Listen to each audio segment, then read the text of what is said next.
تو ان منم نیستی، چه برسه به جادوگر. میدونی چه رفتاری با مادرت میکنم به خاطر حرفی که زدی اینجا؟ آره این طلسمو امشب میزنم به نام مادرت اردلان.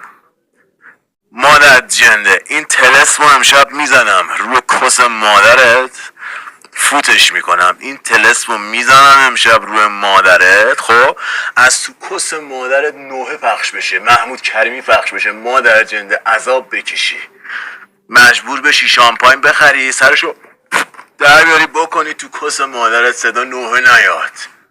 قشنگ ببین 4 ساعت دیگه خوابیدید یهو از کس مادرت صدا میاد، همسایه زنگ میزنه آقا اردلان چی، من جوری زنگ میزنی آتش نشانی بیاد بگی رضا فرشته مادرمو طلسم کرده، از تو کسش محمود کریمی داره پخش میشه.